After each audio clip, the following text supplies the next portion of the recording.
പണത്തിന്റെ കഥ ആരംഭിച്ചിട്ട് ഇത് രണ്ടാം ഭാഗമാണ്. കഴിഞ്ഞ ഭാഗം നിങ്ങൾ കണ്ടിട്ടില്ല എന്നുണ്ടെങ്കിൽ ആദ്യം അത് പോയി കണ്ടിട്ട് വരിക. കാരണം ഞാൻ പറയുന്ന കാര്യങ്ങൾ നിങ്ങൾക്ക് മനസ്സിലാക്കണമെന്നുണ്ടെങ്കിൽ ആ ഭാഗം കാണേണ്ടത് വളരെ പ്രധാനമാണ്. അപ്പോ കഴിഞ്ഞ ഭാഗം നിർത്തിയിടത്ത് നിന്ന് തന്നെ നമുക്ക് ഇന്ന് തുടരാം. So welcome to the crypto learning series. It's me Julia and you are watching Seevers powered by ഫൺസി.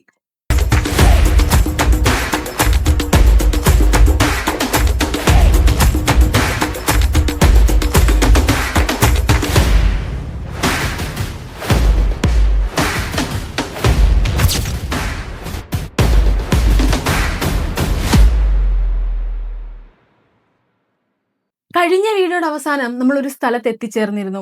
ഒരു കാലത്ത് ലോകത്തിലെ പണത്തിന് പിന്നിൽ സ്വർണം ഉണ്ടായിരുന്നു എന്ന് ഞാൻ പറഞ്ഞു.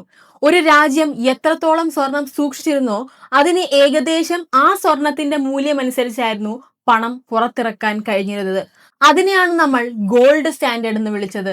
ഈ സംവിധാനം ആളുകൾക്ക് വലിയൊരു വിശ്വാസം നൽകി. കാരണം ഒരു സർക്കാരിനും ഇഷ്ടമുള്ളത്ര നോട്ടുകൾ അച്ചടിക്കാൻ കഴിയില്ല. ആദ്യം അതിന് തുല്യമായ സ്വർണം ഉണ്ടായിരിക്കണം. അങ്ങനെ വർഷങ്ങളോളം മുന്നോട്ട് പോയി. പക്ഷേ ചരിത്രം ഒരിക്കലും ഒരുപോലെ നിൽക്കില്ല. 1914 ലോകം കണ്ട ആദ്യത്തെ മഹായുദ്ധം ആരംഭിച്ചു. ഇന്ന് നമ്മൾ ഒന്നാം ലോക മഹായുദ്ധം എന്ന് വിളിക്കുന്ന യുദ്ധം. യൂറോപ്പിലെ ശക്തരായ രാജ്യങ്ങൾ പരസ്പരം ഏറ്റുമുട്ടാൻ തുടങ്ങി. യുദ്ധം ദിവസങ്ങൾ കൊണ്ടല്ല, വർഷങ്ങൾ കൊണ്ടാണ് അവസാനിച്ചത്. യുദ്ധം നീണ്ടതോടുകൂടി ഒരു പുതിയ പ്രശ്നം ഉയർന്നു: പണം. കാരണം യുദ്ധം നടത്താൻ ആയുധങ്ങൾ വേണം, ഭക്ഷണം വേണം, സൈനികർക്ക് ശമ്പളം നൽകണം, ഫാക്ടറികൾ തുറന്നു പ്രവർത്തിക്കണം. ഇതിനെല്ലാം വമ്പിച്ച തോതിൽ പണം ആവശ്യമായിരുന്നു. പക്ഷേ ഗോൾഡ് സ്റ്റാൻഡേർഡ് ഉള്ളതുകൊണ്ട് സർക്കാരിന് വേണ്ടത്ര പണം അച്ചടിക്കാൻ കഴിയില്ല. എന്തുകൊണ്ട്? കാരണം അതിന് തുല്യമായ സ്വർണം അവരുടെ കൈവശമില്ലായിരുന്നു. അപ്പോ പല രാജ്യങ്ങളും ഒരു തീരുമാനമെടുത്തു: ഇപ്പോ താൽക്കാലികമായി ഗോൾഡ് സ്റ്റാൻഡേർഡ് മാറ്റിവെക്കാം. അങ്ങനെ യുദ്ധ ചെലവുകൾ നേരിടാൻ കൂടുതൽ പണം അച്ചടിക്കാൻ തുടങ്ങി. യുദ്ധം അവസാനിച്ചപ്പോ ലോകം പഴയതുപോലെ ആയിരുന്നില്ല. ഒട്ടുമിക്ക രാജ്യങ്ങളുടെയും സമ്പദ് വ്യവസ്ഥ തന്നെ തകർന്നിരുന്നു. അനേകം രാജ്യങ്ങളും കടബാധിതയിൽ മുങ്ങി. പല കറൻസികളുടെയും മൂല്യം ഇടിഞ്ഞു. എങ്കിലും ലോകം പിന്നെയും പഴയതുപോലെ ഗോൾഡ് സ്റ്റാൻഡേർഡിലേക്ക് മടങ്ങാൻ ശ്രമിച്ചു. പക്ഷേ ഇപ്പോ പ്രശ്നങ്ങൾ കൂടുതൽ സങ്കീർണമായിരുന്നു. കാരണം യുദ്ധം ലോകത്തിന്റെ സാമ്പത്തിക സന്തുലിതാവസ്ഥ തന്നെ മാറ്റിമറിച്ചിരുന്നു. അതിനിടയിലാണ് മറ്റൊരു ദുരന്തം ലോകത്തെ തേടിയെത്തിയത്. 1929 അമേരിക്കൻ ഓഹരി വിപണി തകർന്നു. ഒരു ദിവസം കൊണ്ട് കോടിക്കണക്കിന് ആളുകളുടെ സമ്പത്ത് ഇല്ലാതെയായി. ബാങ്കുകൾ അടയാൻ തുടങ്ങി. ആളുകൾ തങ്ങളുടെ നിക്ഷേപം തിരികെ വാങ്ങാൻ ബാങ്കുകളിലേക്ക് ഓടി. പക്ഷേ എല്ലാവർക്കും ഒരുമിച്ച് പണം നൽകാൻ ബാങ്കുകൾക്ക് കഴിഞ്ഞില്ല. ആയിരക്കണക്കിന് ബാങ്കുകൾ പൂട്ടി. ലക്ഷക്കണക്കിന് ആളുകളുടെ ജോലി നഷ്ടപ്പെട്ടു. ഇന്ന് നമ്മൾ ദ ഗ്രേറ്റ് ഡിപ്രഷൻ എന്ന് വിളിക്കുന്ന ചരിത്രത്തിലെ ഏറ്റവും വലിയ സാമ്പത്തിക പ്രതിസന്ധി അതായിരുന്നു. ലോകം വീണ്ടും തിരിച്ചറിഞ്ഞു പഴയ സാമ്പത്തിക സംവിധാനം വലിയ സമ്മർദ്ദത്തിലാണെന്ന്. പക്ഷേ ഇതിലും വലിയൊരു സംഭവം ലോകത്തെ കാത്തിരിക്കുന്നുണ്ടായിരുന്നു: രണ്ടാം ലോക മഹായുദ്ധം. 1939 രണ്ടാം ലോക മഹായുദ്ധം ആരംഭിച്ചു. മനുഷ്യ ചരിത്രത്തിലെ ഏറ്റവും വലിയ യുദ്ധം.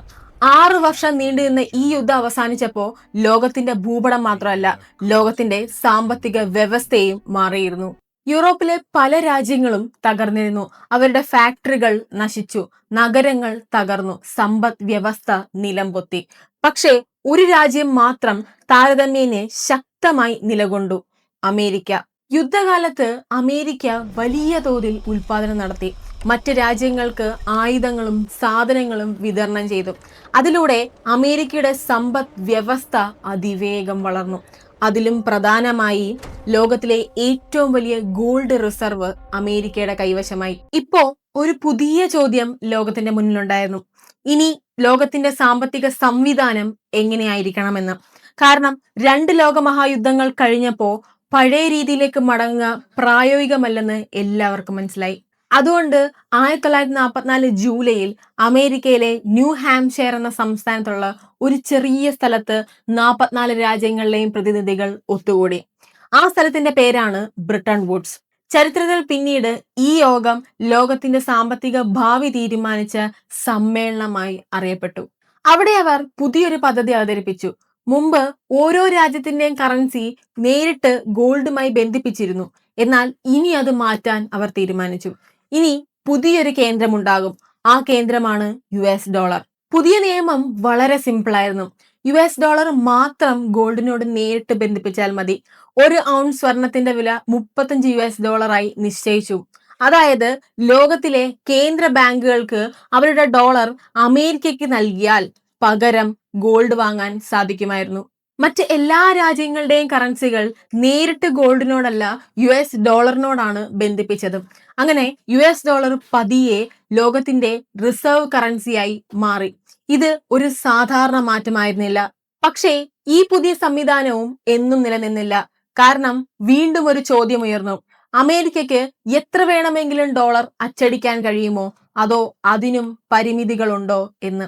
ഈ ചോദ്യത്തിനുള്ള ഉത്തരമാണ് ലോകത്തിന്റെ സാമ്പത്തിക ചരിത്രം വീണ്ടും മാറ്റിമറിച്ചത്.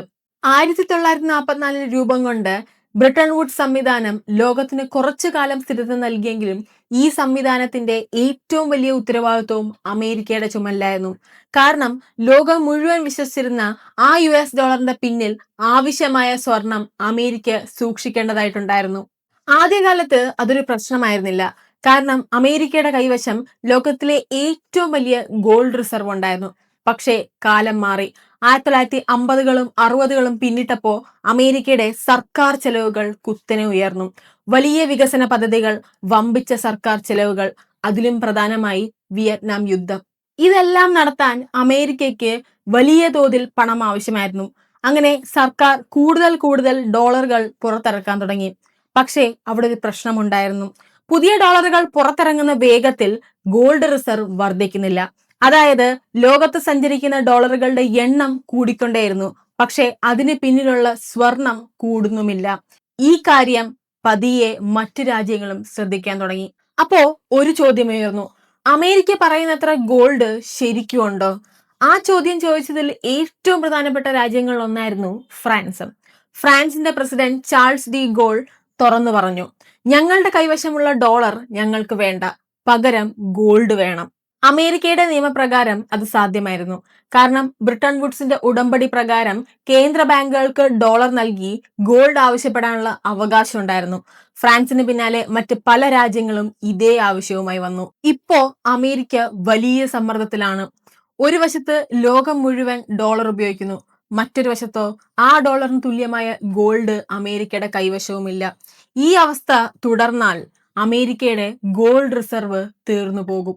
അവസാനം 1971 ഓഗസ്റ്റ് 15-ന് അമേരിക്കൻ പ്രസിഡന്റ് റിച്ചാർഡ് നിക്സൺ ഒരു ചരിത്ര പ്രസിദ്ധമായ പ്രഖ്യാപനം നടത്തി. അദ്ദേഹം പറഞ്ഞു, ഇനി മുതൽ US ഡോളറിനെ ഗോൾഡായി മാറ്റി നൽകില്ല എന്ന്. ആ പ്രഖ്യാപനത്തിന്റെ ആഘാതം ലോകം മുഴുവൻ അനുഭവിച്ചു. ആ ദിവസം ബ്രിട്ടൻ വുഡ്സ് സംവിധാനം യഥാർത്ഥത്തിൽ അവസാനിച്ചു. അതിലും പ്രധാനമായി ലോകത്തിലെ ഏറ്റവും ശക്തമായ കറൻസിയായ US ഡോളറിന്റെ ഗോൾഡുമായുള്ള ബന്ധം തന്നെ വിച്ഛേദിക്കപ്പെട്ടു. ആ ദിവസത്തിന് ശേഷം ലോകം ഒരു പുതിയ കാലഘട്ടത്തിലേക്ക് പ്രവേശിച്ചു. ആ കാലഘട്ടത്തിന്റെ പേരാണ് ഫിയറ്റ് മണി സിസ്റ്റം, അതായത് ഇന്നത്തെ സിസ്റ്റം. ഇനി മുതൽ ഒരു രാജ്യത്തിന്റെ പണത്തിന് പിന്നിലും സ്വർണം ഉണ്ടായിരിക്കണമെന്ന് നിർബന്ധമില്ല. അതിന്റെ മൂല്യം ആ രാജ്യത്തിന്റെ സമ്പദ് വ്യവസ്ഥയിലും സർക്കാരിന്മേലുള്ള വിശ്വാസത്തിലും ആ രാജ്യത്തിന്റെ സെൻട്രൽ ബാങ്കിലുമാണ് അധിഷ്ഠിതമായത്. അതായത് ഇന്ന് നമ്മുടെ കൈവശമുള്ള 100 രൂപ നോട്ടിന് പിന്നിൽ 100 രൂപ വിലയുള്ള സ്വർണം എവിടെയും സൂക്ഷിച്ചിട്ടില്ല. പിന്നെ എന്തുകൊണ്ടാണ് നമ്മൾ അത് സ്വീകരിക്കുന്നത്? കാരണം ആ നോട്ടിന് മൂല്യമുണ്ടെന്ന് നമ്മളും സർക്കാരും വിശ്വസിക്കുന്നത് കൊണ്ട്. അതുകൊണ്ടാണ് ഇന്നത്തെ പണത്തെ നമ്മൾ ഫിയറ്റ് മണി എന്ന് വിളിക്കുന്നത്. പക്ഷേ ഇവിടെയാണ് മറ്റൊരു വലിയ ചോദ്യം ഉയരുന്നത്. ഗോൾഡ് ഇല്ലാതെ പണത്തിന് മൂല്യം നിലനിൽക്കുമോ? സർക്കാരിന് ഇഷ്ടമുള്ളത്ര പണം അച്ചടിക്കാൻ കഴിയുമെങ്കിൽ അത് അപകടകരമല്ലേ? ഇതിനെല്ലാം ഒരു മാറ്റം